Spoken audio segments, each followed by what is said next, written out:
Probably didn't notice it. A few headlines buried deep in the financial press. Early January 2026, Reuters reported another BRICS summit delay. Stratfor noted growing fractures in what was supposed to be the great dollar alternative. Maybe you scrolled past it on your phone while worrying about your own bills, your own life. But here's what you need to understand. The failure of BRICS is not the victory for the dollar that the headlines want you to believe. It's something far more dangerous. Something that's already changing the price of everything you buy, the stability of the supply chains you depend on, the value of the currency in your pocket. And if history is any guide, and it always is, what comes next isn't stability. It's fragmentation. It's chaos.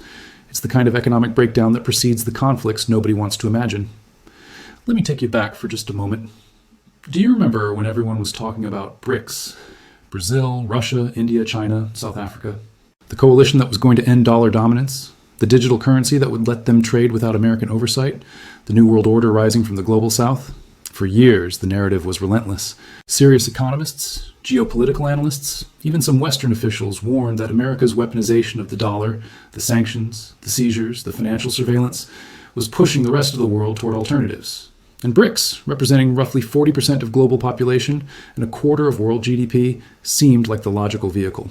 A coordinated move away from dollar hegemony, a peaceful transition to a multipolar currency system. That was the dream anyway. But here we are, mid-January 2026, and that dream is officially dead. Not dying. Dead. The summits keep getting postponed. The technical working groups have gone silent. The grand announcements about shared digital payment rails and commodity-backed settlement systems have evaporated into bureaucratic speak and diplomatic face-saving.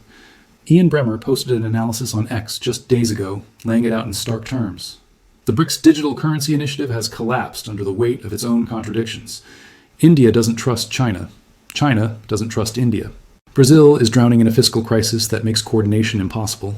Russia is so isolated by Western sanctions that it's become radioactive to global financial infrastructure. South Africa's power grid can barely keep the lights on, let alone support cutting-edge digital currency architecture. The whole thing fell apart. And you might think, okay, dollar wins, America wins, we go back to business as usual. Except that's not what's happening. Because when coordinated de-dollarization failed, it didn't stop de-dollarization. It just made it chaotic, fragmented, dangerously unpredictable. Think about it. These countries still have the same fundamental problems with dollar dependence. They're still vulnerable to American sanctions. They still resent the surveillance, the control, the ability of Washington to cut them off from the global financial system with a keystroke. The desire to escape dollar dominance didn't disappear when BRICS coordination collapsed. What disappeared was the coordination. And that's where this gets terrifying, because history has shown us exactly what happens when global trade fragments into competing currency blocks without coordination. We've seen this movie before. We know how it ends. It was the 1930s. The Great Depression wasn't just an economic collapse. It was the breakdown of the international monetary system. The gold standard shattered. Nations devalued their currencies in competitive races to the bottom. Trade became weaponized. Countries formed bilateral arrangements, currency blocks, preferential trading zones. The British Empire traded in sterling, the Japanese Empire in yen, the German Reich in marks, America in dollars. International commerce didn't just slow down, it balkanized. And when trade becomes politicized, when currency arrangements become tools of geopolitical rivalry rather than neutral mechanisms of exchange, the tensions escalate. Resources get hoarded, supply chains break, populations grow desperate. We know what came next. World War II wasn't just about ideology or territory. It was about resources, markets, and the fundamental question of who would control the global economic order. Now look at what's happening right now in real time as the BRICS coordinated approach falls apart. China and India just expanded their bilateral yuan rupee settlement arrangement. No dollars involved. Russia and Brazil are exploring ruble real trade mechanisms. The Saudis are discussing yuan-denominated oil sales with Beijing. The UAE is settling natural gas deals in dirhams and rupees. Turkey is negotiating lira-based arrangements with multiple partners. On the surface, each deal looks rational. Two countries figuring out how to trade without depending on a currency controlled by a third party that might sanction either of them tomorrow. Pragmatic, sensible. But zoom out. Look at the pattern. What's emerging isn't a new coordinated system. It's a patchwork of overlapping, competing, often contradictory bilateral arrangements. A fragmented landscape where every trade relationship requires different currencies, different settlement mechanisms, different political calculations. The Real Vision Daily Briefing from January 9th called it what it is: economic balkanization. The atomization of global trade into increasingly small, politicized units. And you're already paying for it. You just don't realize it yet. Remember when supply chains were this invisible miracle? You ordered something online, it showed up at your door, and you never thought about the fact that it might have components from 7 different countries, assembled in 3 others, shipped through 2 more. The global trading system was so efficient, so frictionless, that it was basically invisible. That invisibility was built on something: dollar-denominated trade. A seller in Vietnam and a buyer in Brazil didn't need to trust each other's currencies. They could both convert to dollars, the global reserve currency, liquid, stable, accepted everywhere. The dollar was the universal translator of global commerce. But in a world of fragmented bilateral arrangements, that translation layer disappears. Now the Vietnamese seller and Brazilian buyer have to figure out exchange rates between dong and real. 2 currencies with limited international markets and high volatility. They need to set up new banking relationships, navigate new regulatory frameworks, price and political risk. What if relations between Hanoi and Brasilia sour next month? What if one of their currencies crashes? All of that friction, all of that uncertainty, all of that additional cost gets priced into everything. The shirt you're buying, the phone in your pocket, the car you're financing, the groceries you're putting on your credit card. Economists call it transaction costs. You call it inflation. And it's just beginning. There's a deeper problem, though, one that's even more dangerous than rising prices. When trade becomes politicized through bilateral currency arrangements, it stops being about efficiency and starts being about power. Countries don't just trade with whoever offers the best price anymore. They trade with whoever shares their currency, their political alignment, their strategic interests. You form currency blocks, economic spheres of influence. And once that process starts, it reinforces itself. China does more trade in yuan with countries in its orbit. That makes those countries more dependent on China, which makes them more aligned with China politically, which means more yuan trade. The feedback loop tightens. The same dynamic plays out across every major power. Russia with its near abroad, India with South Asia, Turkey with Central Asia. The EU trying to maintain euro relevance, America defending dollar dominance. Global trade starts looking less like an interconnected web and more like a map of rival empires, competing blocks, zero-sum games. And here's the really insidious part. In a fragmented system, the dollar actually gets stronger in the short term, not weaker. I know that sounds counterintuitive. Everyone assumes de-dollarization means a weaker dollar, but think it through. When global trade fragments, when uncertainty rises, when companies can't rely on smooth international payments, what do? They flee to safety. They hold more dollars, not less. Because even in a fragmenting world, the dollar is still the deepest, most liquid, most trusted currency for actually moving large amounts of money. So dollar demand stays high, maybe even increases. And a strong dollar makes American exports uncompetitive. Manufacturing dies. The trade deficit widens. The very communities that were promised a return of jobs watch those jobs flow to countries with weaker currencies and better bilateral deals. It's a lose-lose. The rest of the world pays more for everything because trade is fragmented. And America loses export competitiveness because the dollar stays strong even as its international role diminishes. You're living through both sides of that squeeze right now. Your imports cost more because of trade friction. Your job prospects dim because American exports can't compete. Now, let me show you just how fast this is accelerating.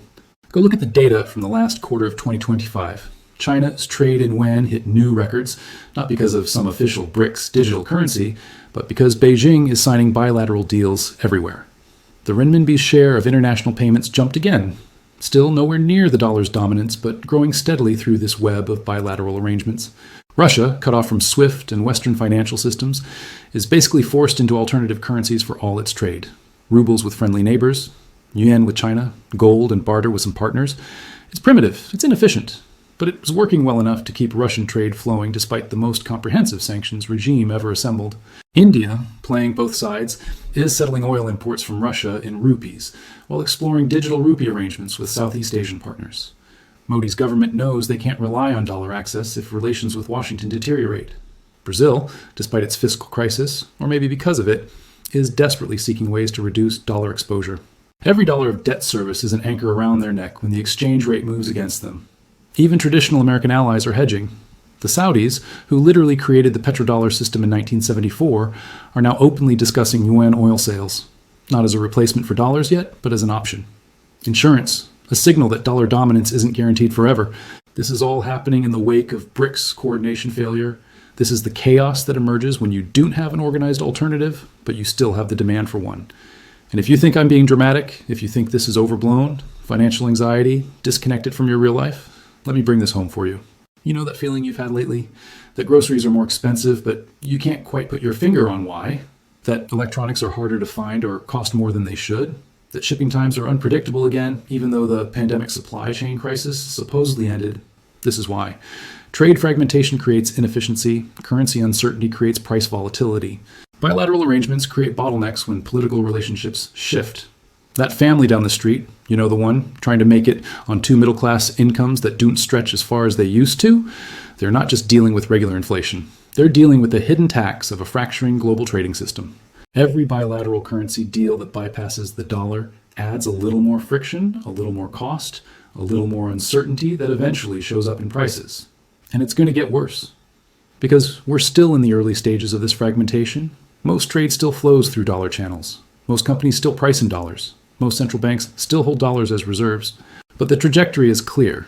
Every month brings new bilateral arrangements. Every geopolitical tension accelerates the desire to reduce dollar dependence. Every American sanction, no matter how justified, reminds other countries why they need alternatives. The dam hasn't broken yet, but it's cracking. And when it goes, the flood will be sudden. Here's what keeps me up at night. It's not just the economics, it's the history.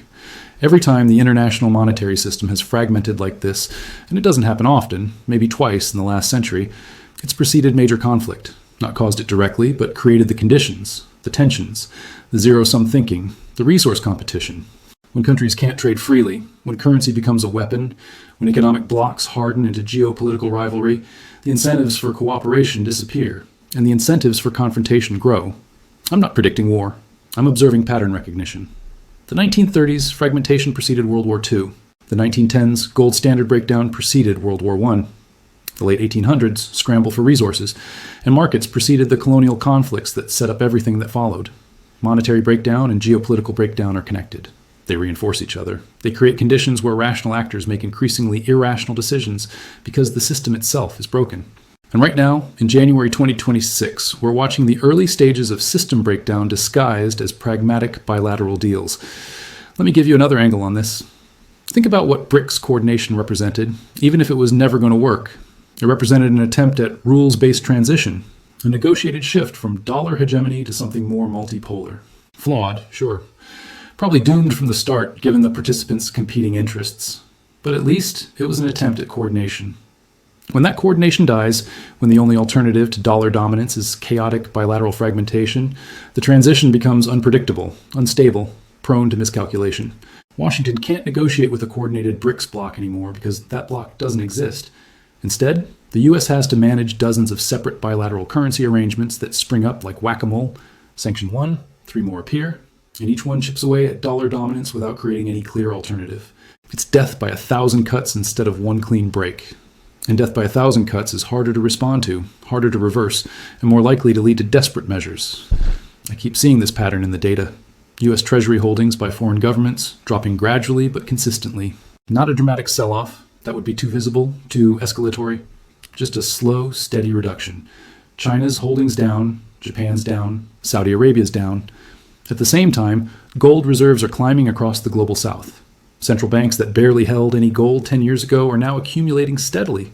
Not enough to back their currencies, we're not returning to a gold standard, but enough to diversify away from pure dollar dependence. Physical gold, not paper gold, not gold ETFs. Physical metal in vaults in Beijing, in Moscow, in New Delhi, in Riyadh. Because physical gold can't be sanctioned, can't be frozen by a Treasury Department decree, can't disappear with a keystroke.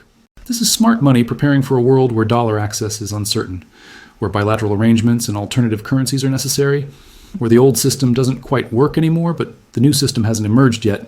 And you know what's wild? Most Americans have no idea this is happening. The mainstream financial press barely covers it. The nightly news doesn't mention it. Politicians talk about inflation like it's just supply chains and corporate greed and maybe some pandemic hangover. Nobody wants to say out loud that the international monetary system is coming apart, that the dollar's role as global reserve currency is eroding not through coordinated challenge, but through chaotic fragmentation, that we're entering uncharted territory without a map. Because saying it out loud makes it real, makes it scary, makes people question assumptions about American power and economic stability that have held for 3 generations. But the data doesn't care about political comfort. The patterns don't care about narrative. And the families trying to make ends meet as prices rise don't care about why the experts aren't talking about this. They just know something feels broken. Let me walk you through a scenario. Not a prediction, just a plausible path forward, based on current trajectories. It's late 2026. The bilateral arrangements have multiplied. One, repay trade is routine. Ruble-real deals are expanding. The Saudis are settling significant oil sales in yuan. Turkey, Iran, and Russia have formed a regional currency cooperation agreement. ASEAN nations have a digital settlement network that bypasses SWIFT. None of it is coordinated. None of it challenges the dollar directly. But collectively, the dollar's share of international payments has dropped from 70% to 60%. Still dominant, but declining. Then something happens. Maybe it is a financial crisis in one of the bilateral arrangements, a sudden currency collapse that spreads because the safety nets don't exist. Maybe it's a geopolitical confrontation that cuts off a major trade route. Maybe it's just accumulating stress that finally snaps. And suddenly, companies that were navigating this fragmented system relatively smoothly find they can't settle payments. The yuan rupee exchange rate goes haywire. Russian counterparties can't access rubles. Turkish banks freeze certain transactions pending political clarification. Global trade doesn't stop, but it seizes up. Ships sit in ports because payments can't clear. Factories shut down because they can't get components. Commodities get hoarded because currency risk is too high. The dollar surges as everyone runs for safety, which makes the crisis worse for everyone holding dollar-denominated debt, which includes most of the developing world. Central banks that had been gradually diversifying away from dollars find they still need dollars to function in a crisis. The Fed becomes the lender of last resort, not just for America, but for a fragmenting global system, which means money printing, which means inflation at home. And political leaders, facing domestic unrest from economic chaos, start blaming each other. The bilateral currency arrangements that seem pragmatic suddenly look like economic warfare. Trade sanctions proliferate. Capital controls spread. The fragmentation accelerates into something that starts looking less like economics and more like the preliminary stages of block-on-block confrontation. Is that inevitable? No. Am I fear-mongering? I don't think so. I'm pattern matching. I'm taking the current trajectory. BRICS coordination failed, bilateral fragmentation accelerating, historical precedents clear, and following it forward. And every time I run that simulation in my head, it ends badly. Not immediately, not dramatically, just a slow, grinding breakdown of the systems that made global prosperity possible. You know what really haunts me about this? It's that nobody wanted this outcome. The BRICS nations didn't want chaotic fragmentation. They wanted coordinated transition to multipolarity. America didn't want bilateral currency deals eroding the dollar. Washington wanted to maintain the system that's worked since 1944. Europe didn't want to be squeezed between competing currency blocks. They wanted stability. But what people want and what they get in complex systems are different things. The BRICS couldn't overcome their internal contradictions. America couldn't stop weaponizing the dollar without giving up leverage. Individual nations couldn't resist the logic of bilateral hedging once coordination failed. And so we're sliding into an outcome nobody chose, driven by the logic of fragmentation, fear, and self-preservation. This is how empires declined, not through dramatic defeats, but through the slow dissolution of the systems that held them together. Rome didn't fall in a day. The British Empire didn't collapse in a single crisis. The unraveling was gradual, then suddenly accelerating, then irreversible. And the currency fragmentation we're seeing now, the failed BRICS coordination giving way to chaotic bilateral arrangements, this is what the early stages of monetary system breakdown look like. This is what it feels like to live through a transition between orders. The old system still functions. The dollar still dominates, but the cracks are visible. The alternatives are proliferating, and the trajectory is clear. Now, I need to be honest with you about something. There are people who will tell you this is fine, that the dollar's dominance was always going to fade eventually, that a multipolar currency system is natural and healthy, that America over-relied on exorbitant privilege anyway. And you know what? There's truth in that. Maybe dollar hegemony was unsustainable. Maybe American foreign policy did abuse the power of the global reserve currency. Maybe a more balanced system would be better in the long run. But here's the thing. How you get from one system to another matters enormously. A coordinated, negotiated transition, even one that takes decades, can be relatively smooth. Markets can adjust. New institutions can emerge. Rules can be established. A chaotic, fragmented transition? That's a different story. That's uncertainty, volatility, conflict. And the people who pay the highest price for that chaos aren't the policymakers or the central bankers or the global elites who can move their money anywhere.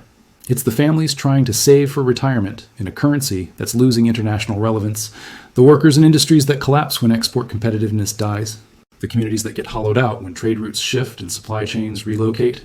It's people like you, people trying to plan for a future in a world where the basic rules of international commerce are coming unglued. And the cruelest part is that this is happening slowly enough that most people won't connect the dots. They'll feel the squeeze, they'll see prices rising, they'll watch opportunities disappearing, but they won't understand that it's connected to BRICS summit delays and bilateral currency arrangements and the slow-motion fragmentation of the global monetary system. They'll blame politicians, or corporations, or immigrants, or whatever convenient scapegoat the angry voices provide. And the real structural forces, the monetary fragmentation, the currency block formation, the echoes of 1930s breakdown, those will remain invisible until they're not, until the crisis hits, until the system that seemed permanent suddenly looks fragile. Let me share something that Ian Bremmer wrote in his January analysis. He said the death of BRICS coordination removes the last attempt at managed de-dollarization. What comes next, he argued, won't be managed at all. It'll be improvised, reactive, driven by crisis rather than strategy. And that observation keeps echoing in my head because it's so clearly true. We're improvising our way into currency fragmentation. No master plan, no grand strategy, just a series of bilateral deals that made sense individually but collectively create systemic risk nobody's prepared for. The Reddit thread on our POS international politics from January 10th, nearly 8,000 upvotes, was full of people connecting these dots. Serious analysis, not conspiracy theories. People looking at the BRICS failure and recognizing that the alternative isn't dollar stability, but chaos. One comment stuck with me. Someone wrote, "We spent 20 years watching the dollar get weaponized and nobody built an off-ramp. Now the car's going off the cliff and everyone's just grabbing for whatever they can hold on to." That's it. That's exactly it. The bilateral currency arrangements, the gold accumulation, the yuan trade expansion, the digital currency experiments, it's all people grabbing for something to hold on to as the old system crumbles. And the speed is accelerating. Early January 2026, and already we're seeing developments that would have taken years to unfold in a more stable era. The Stratfor analysis from January 5th noted that currency fragmentation is happening faster than their models predicted. The feedback loops are tighter, the breakdown is quicker. Because we're living in an interconnected world where information moves instantly and markets react in real time and confidence can evaporate overnight. The slow motion unraveling of previous monetary system breakdowns doesn't apply anymore. This will be faster, more volatile, harder to control. Think about what that means for your own planning, your own security, your own future. If the dollar's international role is diminishing but domestic dollar strength remains high, making exports uncompetitive and imports more expensive through fragmentation, how do you position yourself? If global trade is balkanizing into competing currency blocks, which side of those blocks do your investments fall on? If we're sliding toward 1930s style currency warfare and trade fragmentation, what does that mean for international diversification, for dollar-denominated assets, for your job security and industries that depend on global supply chains? These aren't abstract questions. These are immediate, practical concerns for anyone trying to build stability in an increasingly unstable world. And the most frightening thing, the thing that really keeps me up at night, is that there's no obvious solution. The BRICS coordination that might have created a managed transition failed. The American policymakers who might have reformed the dollar system to preserve its legitimacy didn't. The international institutions that might have mediated a new framework are too weak or too captured. So we're stuck in this middle space, the old system dying but not dead, new systems emerging but not coherent, fragmentation accelerating but not yet catastrophic. And all the historical precedents suggest this middle space doesn't last. It resolves one way or another, either into a new coordinated order, which seems impossible given current geopolitical tensions, or into deeper fragmentation and conflict. I don't want to end this on pure doom. That's not the point. The point is awareness, understanding, seeing the patterns clearly so you can navigate them. Because here's the thing about monetary system transitions. They create both losers and winners. Most people will be losers because they won't see it coming, won't understand what's happening, won't position themselves accordingly. They'll watch their purchasing power erode and their opportunities disappear and their retirement plans crumble, and they won't know why. But some people will understand, will diversify intelligently, will recognize that dollar dominance and dollar strength aren't the same thing. We'll see that fragmentation creates opportunities even as it creates risks. The families who are going to make it through this transition are the ones paying attention. Not to the headlines, which will lie to you with optimism until the crisis is undeniable, but to the patterns, the data, the historical echoes. Gold accumulation by central banks that never held gold before. That's a signal. Bilateral currency arrangements multiplying in the wake of BRICS failure. That's a signal. U.S. Treasury holdings declining gradually but consistently. That's a signal. Commodity prices behaving erratically because trade settlement is increasingly politicized. That's a signal. The signals are everywhere if you're looking. And if you're not looking, you're flying blind into a monetary system transition that history suggests will be brutal for the unprepared. So here we are, mid-January 2026. The BRICS digital currency dream is dead. Coordinated de-dollarization failed, and in its place, we're getting something more dangerous, chaotic fragmentation. Currency blocks forming through bilateral arrangements. Trade becoming weaponized. The echoes of 1930s break down growing louder by the week. Your groceries are more expensive because of trade friction you'll never see. Your job prospects are dimming because dollar strength in a fragmenting system kills competitiveness. Your savings are losing value to an inflation that policymakers can't explain because they won't acknowledge the structural forces at play. And every week brings new bilateral deals, new currency arrangements, new cracks in the system that held global commerce together for 3 generations. The dam is cracking, the water's rising, and most people are still pretending the weather's fine. But you're not most people. You're watching this video. You're paying attention. You're trying to understand the forces reshaping your world in real time. So ask yourself, what does it mean for you personally if global trade fragments into competing currency blocks over the next few years? How do you protect what you've built when the monetary system itself is in transition? What do you hold on to when the currencies that seemed stable start looking fragile? These are the questions that matter now, not abstract policy debates or geopolitical theory, but practical survival in a world where the rules are changing faster than the experts want to admit. The BRICS failure wasn't the end of de-dollarization. It was the beginning of something worse, something less coordinated, something more dangerous, something that looks increasingly like the currency wars that preceded the last global breakdown. And if you're feeling that knot in your stomach, that sense that something fundamental is shifting beneath your feet, that anxiety about a future that feels less certain than it used to, trust that instinct. It's not paranoia, it's pattern recognition. History doesn't repeat, but it rhymes. And right now, it's rhyming with a rhythm we should all recognize. The rhythm of empire transitions, monetary system breakdowns, the chaos that emerges when old orders die and new orders haven't yet been born. We're living through it, right now. Whether we're ready or not, whether we understand it or not, whether we prepare for it or not, the question is, what are you going to do with that knowledge?